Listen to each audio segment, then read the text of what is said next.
My girlfriend's best friend texted me. I need to confess something to you before the proposal tomorrow. I thought proposing to my girlfriend Natalie would be the happiest moment of my life, until her best friend destroyed everything. I spent 6 months planning the perfect beach proposal at sunset. I booked the spot, told both our families to fly in and hide behind the dunes, and bought a ring that cost 3 months of my salary. My mom cried when I told her. Her dad got emotional and hugged me when I asked for permission months ago. Her best friend Jess was the only other person who knew because I needed her to get Natalie to the beach without suspicion. I told Jess 2 weeks ago and she seemed supportive. The proposal was tomorrow evening. Everything was planned down to the minute.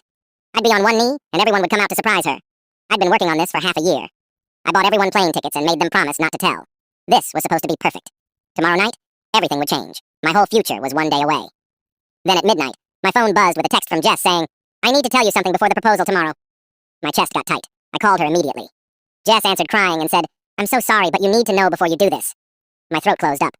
She said, "Natalie's been cheating on you with a guy from her office." I couldn't breathe. I said, "That's impossible." She said, "It's been 8 months since she started her new job. 8 months meant our entire last year was fake.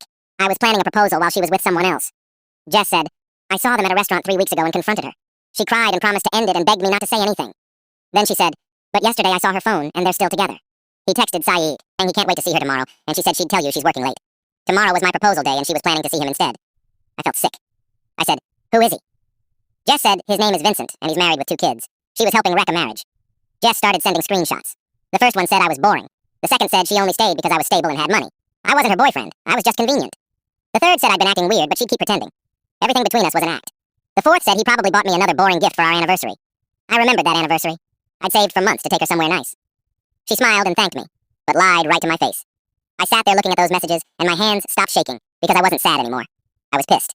I called Jess back and said, "What's Vincent's wife's name?" She said, "Why?" I said, "Because she needs to know." I found Laura in an hour and sent her every screenshot. I wrote, "Your husband is cheating with my girlfriend and I'm proposing tomorrow, but thought you should know first." She wrote back fast, saying, "I suspected but never had proof. Thank you." She said, "Where's the proposal?" I told her the beach at sunset tomorrow. She said, "I'm coming and Vincent will be there too." This was actually happening.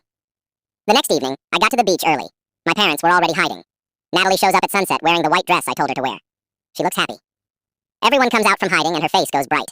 She gasps and covers her mouth, already crying. I get down on one knee. She starts nodding and then I pull out my phone. Her smile drops. I hold it up and say loud enough for everyone to hear.